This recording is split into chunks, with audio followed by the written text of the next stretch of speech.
오늘 좀 긴 말씀을 읽었는데요. 오늘 말씀은 이사야 49장 말씀이었습니다. 49장만 해도 굉장히 긴 그런 성경이라고 알 수 있는데, 이 49장은 이사야 전체로 볼 때 한 중간 후반부에 있는 말씀입니다. 이 후반부에는 바벨론으로 포로 잡혀갔던 이 이스라엘 또 예루살렘의 회복에 대한 내용을 다루고 있습니다. 특히 오늘 본문은 그 중에서도 종의 노래라고 불리는 부분인데요. 여러분은 종이라는 단어를 들으면 어떤 생각이 드십니까? 우리나라도 이제 조선시대 또 일제강점기 시대를 거치면서 종하면 굉장히 좀 안 좋은 이미지가 있죠. 부정적인 개념이 많이 들어 있습니다. 특히 노비 혹은 노예들에게 행해지는 그런 가혹한 그런 노역, 착취 같은 그런 개념을 많이 떠올리게 되는데요. 그래서 조선시대의 노비 혹은 미국의 흑인 노예들, 이런 종하면 그런 이미지를 많이 떠올리는데, 성경에 나오는 종의 개념은 사실 그런 부분만 있는 것이 아닙니다. 즉, 하고 싶지 않은 일을 억지로 해야 되는 그런 종만을 다루고 있지 않고요. 성경에 보면 주인을 위해서 섬기는 자, 특별히 주인의 특별한 일, 중요한 일을 감당하고 또 그 일을 완성하는 그런 귀한 직분을 맡은 그런 사람을 종이라고 부를 때가 많습니다. 그래서 오늘 본문에 나오는 이 여호와의 종은요, 하나님을 대신해서 중요한 일을 감당하는 자를 일컫는데, 궁극적으로 볼 때는 우리가 잘 아는 메시아이신 예수님, 예수 그리스도를 이제 예언하는 그런 말씀이라고 볼 수 있고요. 하지만 이 적용해서 볼 때, 즉 확대해서 적용한다면 오늘 구원받은 우리도 마찬가지로 그 여호와의 종이라고 불릴 수 있겠습니다. 그런데 여러분, 우리가 여기서 여호와의 종이라는 단어를 사용할 때 주의해야 할 부분은요, 남을 바라볼 때 저 사람을 종으로 보라고 주신 말씀이 아니라는 거예요. 즉 나를 바라볼 때 이 종이라는 단어를 떠올려야 된다는 것이죠. 남을 부를 때 종이라고 부르는 것이 아니라 나를 부를 때 나를 하나님 앞에서 겸손하게 낮추는 자로서 종이라고 부르는 거죠. 간혹 이제 대표기도 하실 때에 목회자들을 부르시면서 이제 기도하시면서 하나님의 종이라고 부르시면서 기도하는 경우가 있을 수 있는데요. 100% 틀렸다라고는 할 수 없지만 더 좋은 표현은 하나님의 사자, 즉 사자라는 말은 어떤 특별한 일을 맡겨서 그 일을 심부름하는, 또 맡아서 감당하는 자를 사자라고 부르거든요. 그래서 남을 부를 때는 이렇게 사자 혹은 부르심을 받은 사람이라고 부르고, 나를 부를 때는 종이라고 낮추는 거예요. 내가 하나님의 종입니다. 그래서 물론 목회자인 제가 저를 부를 때는 저는 하나님의 무익한 종입니다, 이렇게 할 수 있지만, 또 남을 바라볼 때는 그 개념보다는 나를 바라볼 때 이 종의 개념을 먼저 떠올렸으면 좋겠다는 그런 의미입니다. 그래서 사도 바울은요, 신약성경 보시면 늘 자기를 어떻게 부르냐면 그리스도, 예수 그리스도의 종, 나 바울은 이렇게 말합니다. 바울뿐만 아니라요, 여러분 성경 읽다 보면은 베드로, 또 야고보, 또 유다서 이런 데 보시면요, 나중에 집에 가서 한번 찾아보세요. 1장 1절에 보시면 다 그렇게 시작해요. 예수 그리스도의 종 나 바울은, 나 베드로는, 예수 그리스도의 종 나 야고보는, 예수 그리스도의 종 나 유다는, 이렇게 시작하는 것을 볼 수가 있습니다. 즉 예수님께서, 하나님께서 나를 부르셔서 종으로 삼으시고, 좀 전에 말씀드린 그 노비, 억지로 착취당하는 그런 종이 아니라 정말 기쁨으로 그런 사명을 감당하는 종으로 나를 부르셨다라고 하는 그런 개념이 여기에 들어가 있는 것입니다. 그런 사명감이 있는 것이죠. 그래서 오늘 본문에 나오는 이 여호와의 종은요, 하나님께서 택하고 부르셨습니다. 1절 말씀을 다 같이 한번 다시 읽어보겠습니다. 시작. 섬들아 내게 들으라, 먼 곳 백성들아 귀를 기울이라. 여호와께서 태에서부터 나를 부르셨고 내 어머니의 복중에서부터 내 이름을 기억하셨으며. 아멘. 여러분, 누군가가 이름을 불러주는 것은 참 의미 있는 일인데요, 특별히 오늘 말씀해 보니까 어머니의 태에 있을 때에, 즉 그런 사람의 형체도 제대로 갖추기 전에 하나님께서 부르셨다라는 표현을 쓰고 있어요. 그러니까 의미가 있는 것이죠. 여러분 학창시절 들어보셨는지 모르겠지만 김춘수의 꽃이라는 시가 있습니다. 화면 한번 띄워주시겠습니까? 예, 글씨가 작겠지만요, 그냥 제가 읽어드릴 테니까 한번 들어보세요. 내가 그의 이름을 불러주기 전에는 그는 다만 하나의 몸짓에 지나지 않았다. 내가 그의 이름을 불러주었을 때 그는 나에게로 와서 꽃이 되었다. 내가 그의 이름을 불러준 것처럼 나의 이 빛깔과 향기에 알맞는 누가 나의 이름을 불러다오. 그에게로 가서 나도 그의 꽃이 되고 싶다. 우리들은 모두 무엇이 되고 싶다. 나는 너에게, 너는 나에게 잊혀지지 않는 하나의 의미가 되고 싶다. 참 좋은 시잖아요, 그죠? 여러분 학창시절 어릴 때 옛날에 이렇게 자주 이렇게 들어보기도 하고 한번 읽어보기도 하고 그랬던 시인데요. 여기 나오는 꽃이 누군가, 너는 누구고 나는 누군가, 사실 그거보다요, 이름을 불러주는 것이 얼마나 의미가 있고 또 그 이름을 불러주는 관계가 얼마나 친밀한 관계인가, 그리고 또 이름을 불러줄 때 그 이름을 불러준다는 그 이름을 듣는 그 사람의 마음이 어떠한가를 잘 보여주고 있습니다. 이렇게 사람이 꽃의 이름을 불러도 의미가 있는데요, 또 사람이 다른 사람의 이름을 불러도 의미가 있는데, 하나님께서 나의 이름을 부르셨다는 것 얼마나 의미 있는 일인지 모릅니다. 하나님 앞에서 의미 있는 존재라는 뜻이죠. 하나님께서 우리 한 명 한 명을 이렇게 이름을 불러서 이 자리에 불러 모으신 줄 믿습니다. 그런 존재로, 의미 있는 존재로 택하시고 여기에 불러주신 거예요. 여기 있는 모든 분들이요, 아무도 의미 없이 그냥 우연히 어쩔 수 없이 이 자리에 오신 분은 아무도 없는 거예요. 과정은 다 다르지만 하나님께서요, 여러분 태중에 있을 때, 복중에 있을 때 한 명 한 명 그때부터 이름을 불러가며 여러분을 부르셨다는 사실을 기억하시기 바랍니다. 사도 바울은요, 이것을 이렇게 표현했어요. 에베소서 1장 4절 5절 말씀 다 같이 읽어보겠습니다. 시작. 곧 창세 전에 그리스도 안에서 우리를 택하사 우리로 사랑 안에서 그 앞에 거룩하고 흠이 없게 하시려고 그 기쁘신 뜻대로 우리를 예정하사 예수 그리스도로 말미암아 자기의 아들들이 되게 하셨으니. 아멘. 여기 보시면요, 하나님께서 우리를 부르신 그런 과정이요, 즉흥적이지 않다는 걸 보여주고 있어요. 즉흥적이라는 게 어떤 겁니까, 여러분? 여러분 백화점 혹은 마트 혹은 쇼핑몰 갈 때 어떻게 합니까? 물론 이제 주부들은 마트 가기 전에 이제 뭘 사야 될지 좀 적어서 가잖아요. 근데 막상 가면 적어놓은 것보다 더 사거나 혹은 적어놓은 것은 안 사고 엉뚱한 것을 살 때가 참 많아요. 그걸 뭐라고 그러죠? 충동 구매라고 그래요. 마음이 바뀌었다가 살 수도 있고 안 살 수도 있는 그런 충동 구매가 아니라, 즉 하나님께서 우리를 부르시고 선택하신 것은요, 우연히 혹은 즉흥적으로 지나가다가 딱 보고 쟤를 구원해야 되겠다라고 하신 것이 아니라요, 오늘 말씀에 보면은 그 기쁘신 뜻대로 예정하셨다 했습니다. 언제 예정하셨다고요? 창세 전에.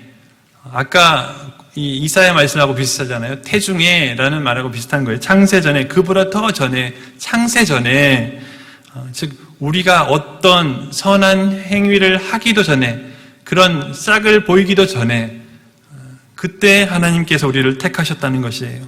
그게 무슨 의미일까요, 여러분? 우리의 구원이, 우리의 구원 속에 우리의 노력, 우리의 행위, 선행, 어떤 것도 포함되어 있지 않다는 뜻이에요. 즉 내가 잘해서 선택받은 것이 아니라는 의미죠.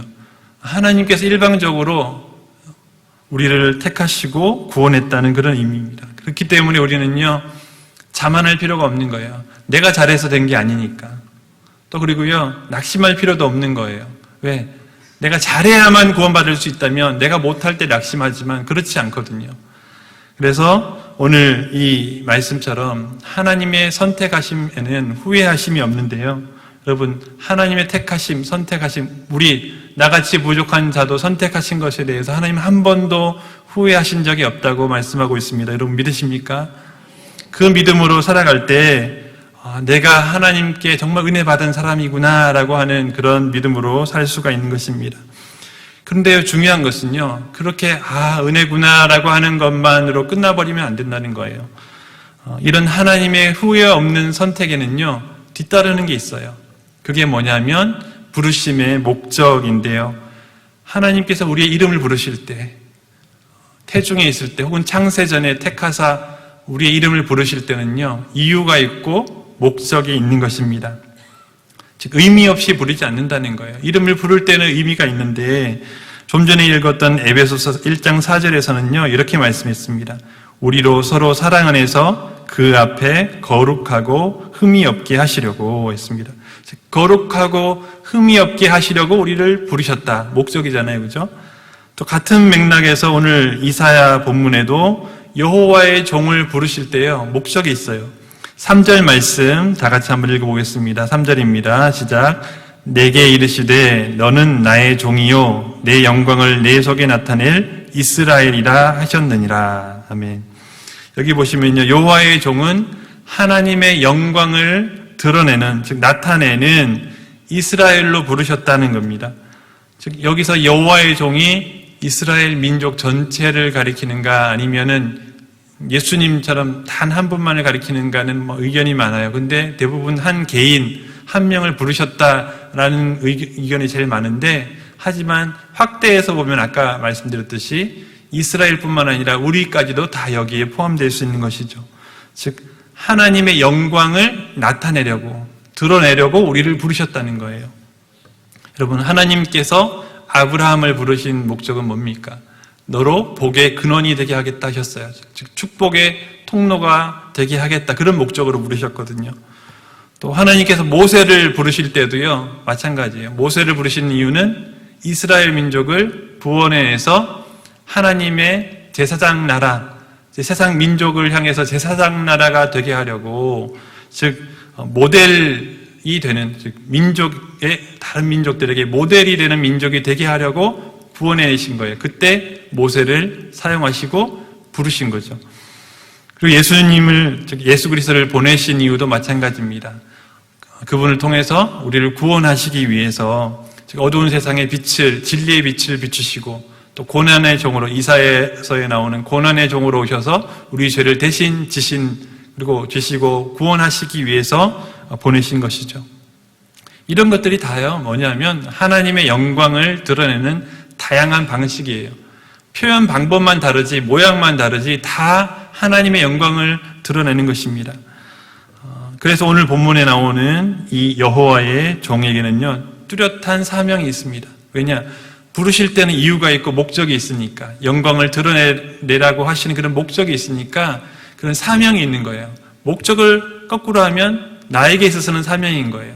하나님이 부르실 때는 목적이고 이유지만 나에게서 볼 때는 그것이 나에게 사명으로 다가오는 거죠. 그래서 대표적인 여호와의 종 메시아이신 예수님께서 이미 그 사명을 이루셨죠. 그리고 나서 그 사명은 예수님에게서 끝난 것이 아니라요, 이제 그 다음 누구에게로 이어집니까? 예수님의 제자들에게. 그래서 예수님의 제자들에게 사명을 주시잖아요. 땅 끝까지 이르러 내 증인이 되리라. 그래서 사도 바울은요 스스로를 그래서 그리스도 예수 그리스도의 종이라고 불렀습니다. 그래서 그 사명, 예수님의 종이 되어서 예수님께서 나에게 맡겨주신 사명을 다 감당하면서 살겠다라는 뜻으로, 의미로 내가 예수 그리스도의 종입니다 라고 고백을 한 것이죠. 여러분, 이렇게 모든 사람에게 지상 명령이라고 하신 것을 주셨는데요, 저는 처음에 이 지상 명령이라는 단어를 들었을 때 그 내용이 뭡니까? 땅 끝까지 이르러 복음의 증인이 되리라 하셨기 때문에 저는 땅 끝, 그러니까 지상이니까 땅 위에서 이룰 사명, 이렇게 생각했거든요. 혹시 저처럼 생각하시는 분 계신지 모르겠지만 이거 원래 지상 명령의 그 단어는요 지극할 지자에 높을 상자를 쓰는 거예요. 지극히 높은 명령이라는 거예요. 그러니까 땅 위에서 이루는 건 물론 맞는 말이지만 우리에게 제일 중요한 지극히 높은, 우리가 해야 될 것들이 참 많이 있지만 그 중에서도 가장 중요한 높은 그런 의미를 지닌, 가치를 지닌 명령이 바로 지상 명령이라는 것이죠. 이게 바로 우리의 사명인 줄 믿습니다. 바울뿐만 아니라요, 우리도 예수님의 제자예요. 우리도 예수님의 제자로 살아가고 있습니다. 예수님의 종입니다, 여러분. 믿으십니까? 우리에게도 그래서 전도의 사명이 있는 줄 믿습니다. 오늘 본문의 말씀을 보면요, 사명을 받은 여호와의 종이 가장 먼저 노래하는 내용이 나오는데 그게 긍정적인 내용이 아니었어요.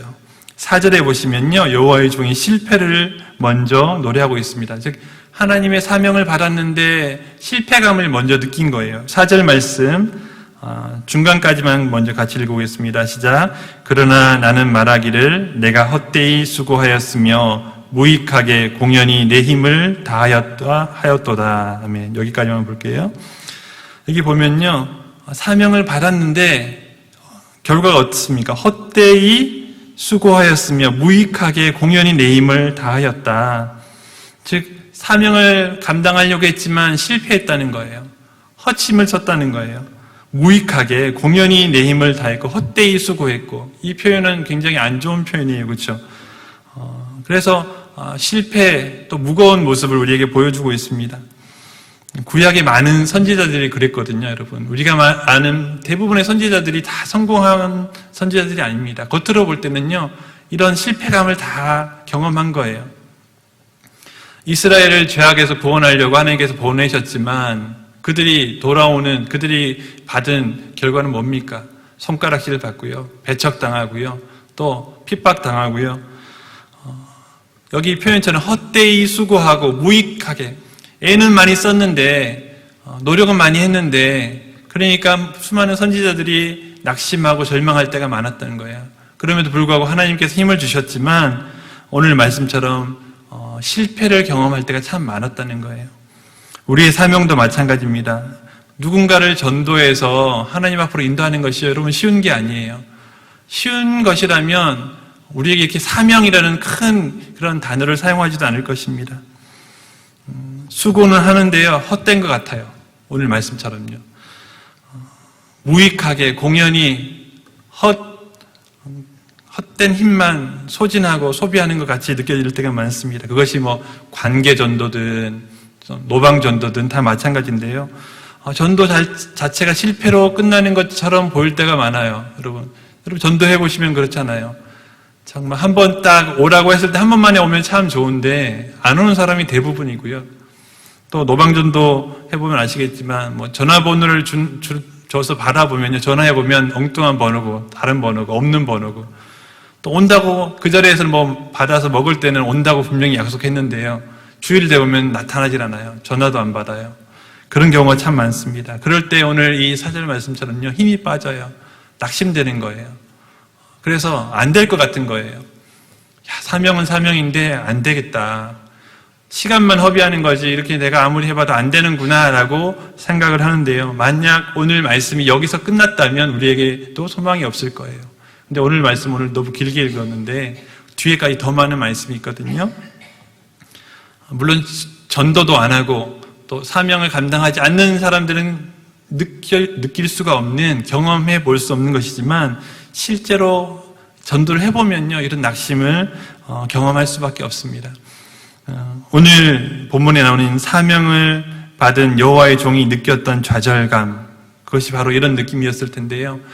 여기서 끝나지 않고 6절 말씀으로 넘어갑니다. 6절에서 하나님께서는요, 이 상황을 전혀 반대로 설명하는 것을 우리가 볼 수 있습니다. 6절 말씀 다 같이 읽어보겠습니다. 시작. 그가 이르시되 내가 나의 종이 되어 야곱의 지파들을 일으키며 이스라엘 중에 보존된 자를 돌아오게 할 것은 매우 쉬운 일이라. 내가 또 너를 이방의 빛으로 삼아 나의 구원을 베풀어서 땅 끝까지 이르게 하리라. 아멘. 여기서 하나님께서 쉬운 일이라고 하신 내용은, 구체적인 내용, 직접적인 내용은요, 바벨론에 포로 잡혀갔던 그 유대인들 있잖아요. 그 사람들이 이제 돌아오게 하는 일, 그 포로 귀환하게 하는 일은 매우 쉬운 일이다라는 것이에요. 이것이 바로 1차적으로 여호와의 종에게 주신 사명이거든요. 여호와의 종은 하려고 한 죄에서 돌이키려고 해보고 해봤는데 안 되더라는 거예요. 근데 하나님은 뭐라고 하셨습니까? 매우 쉬운 일이라고 하신 거예요. 근데 이 기간이 얼마나 걸렸냐면요. 바벨론으로 포로 잡혀갔다가 다시 되돌아오기까지 70년이 걸렸습니다, 여러분. 70년이면 굉장히 긴 기간이잖아요. 그래서 뭐 하나님 쉬운 일이라고 하면서 왜 이렇게 오래 걸렸습니까? 라고 할 수 있어요. 우리나라도 일제강점기 시간이 70년 안 되잖아요. 절반밖에 안 되잖아요. 그것도 굉장히 긴 것 같은데 70년이면 굉장히 길죠. 그렇게 생각할 수 있지만 그 70년은 하나님께서 딱 정해놓으신 기간인 거예요. 할 수 없어서 어쩔 수 없어서 하나님이 70년이 아니라요. 데려오려고 했는데 시도하다가 안 돼서 70년이 아니라요. 70년은 하나님께서 딱 정하신 기간이에요.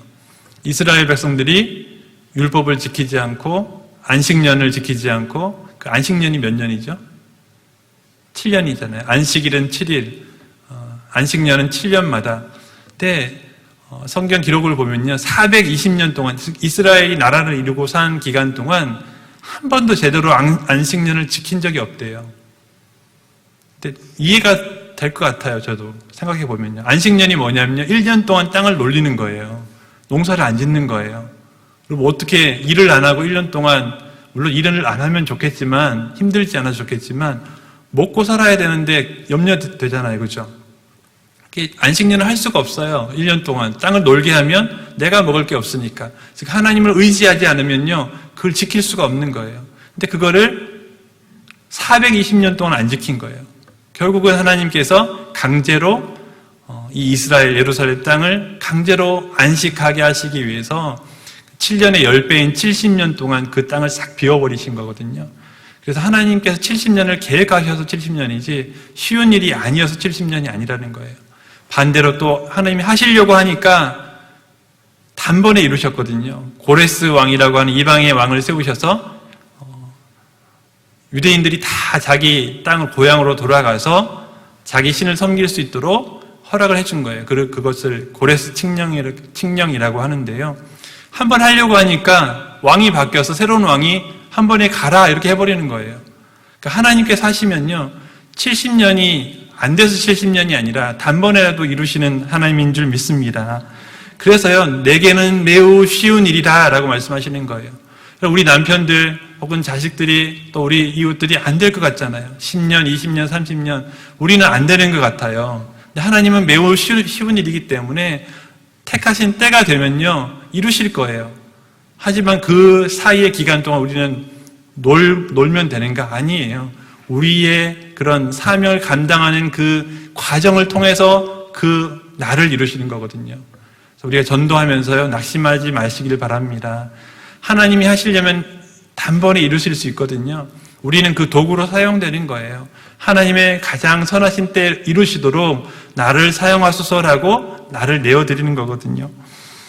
오늘 본문에 나오는 것처럼 이렇게 이스라엘 백성들을 매우 쉽게 돌아오게 하셔서 단번에 이루셔서 예언대로 또 계획대로 스룹바벨, 또 여호수아, 또 에스라, 느헤미야를 통해서 예루살렘을 다시 회복시켜 주셨습니다. 이것이 바로 하나님께서는 매우 쉬운 일이다라고 하는 것이죠. 하나님께는 매우 쉬운 일인 줄 믿습니다, 여러분. 그런데 하나님께서는요, 이렇게 이스라엘 백성들을 구원하는 것보다, 즉 예루살렘으로 포로 귀환해서 돌아오게 하는 것보다 더 중요한 일이 있는데요. 6절 뒷부분에 이렇게 말씀하고 있어요. 제가 읽어보겠습니다. 내가 또 너를 이방의 빛으로 삼아 나의 구원을 베풀어서 땅 끝까지 이르게 하리라. 아멘.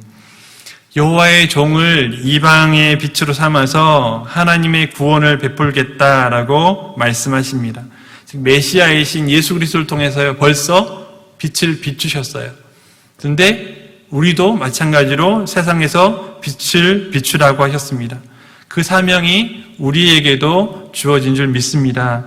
우리를요 이방의 빛으로 땅 끝까지 이르러 예수님께서는 이스라엘 땅에서만 하셨지만 이제는 직접 하시지 않고 우리를 통해서 이방의 빛을 비추라고 하시는 거예요. 가정과 직장과 또 일터에서 또 우리의 생활 환경 속에서 일상에서 빛을 비추라는 그런 말씀입니다. 각자의 자리에서 하나님이 지금 구원하시려고 하는 그 한 명 한 명을 우리를 통해서 구원하기를 원하시는 것이죠. 그래서 우리도 여호와의 종으로 부르심을 받은 그런 여호와의 종인 줄 믿습니다. 또 그것이 우리의 사명인 줄 믿습니다. 연약한 우리가 감당하기에는요, 불가능해 보일 수도 있어요. 좀 전에 앞에서 봤듯이 실패할 수도 있습니다. 또 연약하기 때문에 낙심될 수도 있어요. 하지만 하나님께서 하시면, 하나님께서 도와주시면 매우 쉬운 일임을 믿으시길 바랍니다. 그 믿음으로 해야지요. 내 힘으로 하려고 하면요, 내 입술에 어떤 공교한 표현들, 사람을 이렇게 꼬셔서, 쉽게 말해서 속된 말로 그렇게 하는 게 아니라요, 우리는 그냥 전하는 것뿐이에요. 그 마음을 움직이시고 오게 하시는 분은 하나님이신 줄 믿습니다. 내 힘으로 하는 것이라면 할 수 없어요. 그렇지만 하나님의 종이 되어서 하나님께서 주시는 힘으로 하는 것입니다. 그러면 하나님께서 우리를 여기에 불러주신 것처럼요, 또 다른 사람들을 여기로 불러주실 거예요. 부르실 거예요. 그 이름을 부르실 거예요. 이미 하나님께 택하신 자들을 부르실 것입니다. 그때가 언제인지는 우리는 알지 못해요. 이스라엘 백성들이 70년 만에 돌아온 것처럼, 또 내가 몇 년 만에 돌아온 것처럼, 우리 남편이, 우리 자녀가 몇 년 만에 돌아올 것처럼 그때는 알지 못하지만, 하지만 그때는 하나님께 달려있지만 나는 사명을 감당하는 자로 하나님께서 원하시는 삶을 살아가면 되는 것입니다. 8절 말씀 다 함께 읽어보겠습니다. 8절입니다. 시작. 여호와께서 이같이 이르시되 은혜의 때에 내가 내게 응답하였고 구원의 날에 내가 너를 도왔도다. 내가 장차 너를 보호하여 너를 백성의 언약으로 삼으며 나라를 일으켜 그에게 그 황무하였던 땅을 기업으로 상속하게 하리라. 아멘. 여기 보면요, 은혜의 때, 구원의 날을 하나님께서 정하셨다고 그래요. 즉 은혜 베푸실 때가 있고요, 구원받을 때가 있는데 그 때를 하나님께서 정하셨는데요, 중요한 것은 그 자리로 우리는 초청하는 거예요. 사도 바울이 고린도 교회를 향해서 권면할 때도요, 방금 읽었던 이 말씀, 고린도 후서 6장에도 이 말씀이 나오거든요. 고린도 후서 6장 1절 2절 말씀 화면에 띄워주시면 같이 읽겠습니다. 시작. 우리가 하나님과 함께 일하는 자로서 너희를 권하노니 하나님의 은혜를 헛되이 받지 말라. 이르시되 내가 은혜 베풀 때에 너에게 듣고 구원의 날에 너를 도왔다 하셨으니 보라 지금은 은혜 받을 만한 때요 보라 지금은 구원의 날이로다. 아멘. 바울은요, 하나님과 함께 일하는 자로서, 즉 전도자의 사명을 받은 자로서 고린도 교회를 향해서 권면하는 거예요. 은혜 받을 때가 있다. 구원의 때가 있다. 구원의 날이 있다. 그 하나님의 은혜를 헛되이 하지 말라. 하나님의 은혜를 헛되이 받지 말라고 외치는 거예요.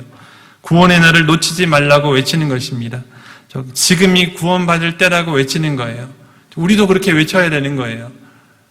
불신자들 향해 지금이 은혜 받을 때라고, 은혜라는 단어를 잘 못 알아듣겠죠. 지금이 정말 당신한테 필요한 때라고, 당신의 인생이 변화될 수 있는 기회라고, 지금 어려운 문제가 해결받을 수 있는 기회라고, 구원받을 수 있는 때라고 우리도 외쳐야 되는 것이거든요. 그것이 우리의 사명인 줄 믿습니다. 은혜 받고 구원받아야 될 사람이 너무 많은데요, 그 불신자들 향해서 우리가 외쳐야 될 사명입니다. 비록 그 과정이 쉽지는 않아요. 실패할 수도 있고요, 오래 걸릴 수도 있습니다. 하지만 바울은 그 사명을 감당하기 위해서요, 고난도 감내하고 또 어려움도, 실패도, 거절도, 또 여러 가지 힘든 상황도 다 감내내면서 포기하지 않았습니다. 왜냐하면 자기가 하는 일이 아니거든요. 하나님이 하실 일이기 때문에 포기하지 않는 거예요. 내 능력으로 하는 일이라면요, 실패할 수밖에 없어 보이거든요. 그렇지만 하나님께서 하시는 일이기 때문에 낙심하지 않는 것입니다. 그래서 바울은요, 자기를, 여기 스피커 있잖아요. 스피커는 역할이 뭐예요? 이렇게 제가 말하는 것처럼 이렇게 말하면 이렇게 확성시켜 주는 거예요. 들려주는 거예요. 말씀하시는 분은 계시는 거예요. 하나님께서 말씀하시면 우리는 스피커가 되어 드리는 거예요. 하나님의 종의 역할이 그거예요. 스피커의 역할이 되어서 하나님이 말씀하시고 하는 것을 들려주는 거예요. 그 전파하는 역할을 감당하는 거예요. 바울이 그러한 믿음으로 자기 생명을 다해서 복음을 전했습니다. 그럴 때 어떠한 일이 일어나는가? 오늘 본문 9절 말씀을 먼저 읽어보겠습니다. 9절입니다. 시작. 내가 잡혀있는 자에게 이르기를 나오라 하며 흑암에 있는 자에게 나타나라 하리라. 그들이 길에서 먹겠고 모든 헐벗은 산에도 그들의 풀밭이 있을 것인즉. 아멘. 하나님께서요, 여기 표현하는 건 이제 이스라엘 백성들, 유대인들, 즉 바벨론에 포로 잡혀 있는 자들에게 나오라 하는 거예요. 나타나라라고 뭐 직접적으로 들려주신 건 아니지만 그렇게 선포하신 거죠. 그러니까 실제로 이루어진 거예요. 나오게 되고요, 나타나게 돼요. 즉 어디 나타나느냐? 하나님의 그런 땅, 예루살렘 성전이 있던 그곳으로 돌아올 수 있게 된 것입니다. 즉 하나님께서 말씀하실 때에 역사하는 능력이 있는 줄 믿습니다. 여러분, 그것이 말씀의 권세예요. 내 입에 권세가 있는 것이 아니라요, 하나님의 말씀의 권세가 있기 때문에 나는 스피커가 되어서 전하면요, 그 속에 능력이 나타나는 줄 믿습니다. 내가 나오라 한다고 되는 게 아니에요. 내 입술에 기적이 있는 게 아니에요. 하나님의 말씀에 기적이 있는 거거든요. 하나님께서 나오라 할 때 나올 수밖에 없는 거예요. 전능하신 하나님께서 나오라 하시니까 우리가 때가 되어서 우리는 아닌 것 같지만, 안 될 것 같지만 하라고 하신 말씀을 전할 때에 그 속에 담겨있는 말씀의 권세 가운데 하나님이 나오라 하실 때에 불신자들이 자기가 어떻게 여기 나온지도 모르는 그런 상황이 되는 거예요. 여러분, 이 자리에 계신 분들 돌아보면 내가 어떻게 여기까지 왔지? 돌아보면 나도 참 믿는 사람들 핍박하고 괴롭히고 거절하고 그랬는데 내가 어떻게 이 자리에 있지? 좀 그렇게 생각하시는 분들 많이 계시잖아요. 그런 거예요. 하나님께서 나오라라고 하실 때에 불신자의 영혼이 움직이는 줄 믿습니다. 10절 말씀해 보시면요, 제가 읽어볼게요. 그들이 줄이거나 목마르지 아니할 것이며 더위와 볕이 그들을 상하지 아니하리니 이는 그들을 긍휼히 여기는 이가 그들을 이끌되 샘물 근원으로 인도할 것임이라. 아멘. 하나님께서 그들을 죽음의 자리에서 건져내시는 거예요. 불러내시는 거예요. 그래서 영원한 생명, 샘물의 근원으로 초청하시는 거예요. 인도하시는 겁니다. 죄인들을 긍휼히 여기시는 하나님께서 그들을 인도하시는 줄 믿습니다. 하나님께서 인도하실 거예요. 이 믿음을 가지시길 바랍니다. 우리가 하는 것이 아니라 하나님께서 하시는 일인 줄 믿으시길 바랍니다. 하나님께서 인도하시는 분이신 줄 믿으시길 바랍니다. 내가 끌고 오는 것이 아니라요, 하나님께서 인도하시는 거예요. 어디로요? 죽음에서 생명의 자리로, 샘물의 근원으로, 생수의 근원으로, 진리의 근원으로, 이 자리로 하나님께서 인도하시는 것입니다. 말씀을 맺겠습니다. 여러분, 하나님께서 우리를 이방의 빛으로 부르셨다 하셨습니다. 예수 그리스도를 메시아로 먼저 이방의 빛으로 보내셨고요. 그 예수님께서 이제 너희들 차례다. 이제 너희들이 가야 된다. 이방의 빛으로 너희들이 가라고 보내신 것입니다. 우리는 가서요, 빛은 뭐의 반대죠? 어두움의 반대예요. 빛은 어디로 가야 돼요? 어둠을 비춰야 돼요. 그러니까 어둠을 향해서 가야 돼요. 더 밝은 곳으로. 우리는 자꾸 편한 쪽, 밝은 쪽, 좋은 쪽으로 가려고 하지만 하나님께서는요, 우리를 어둠 속으로 보내시는 거예요.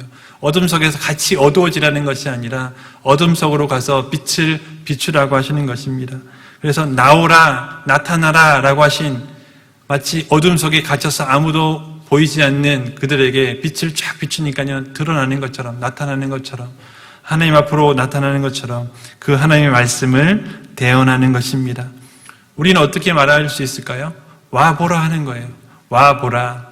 신약성경에서 와보라고 하는 그런 초청의 메시지처럼 와보라고 계속 외치는 것이죠.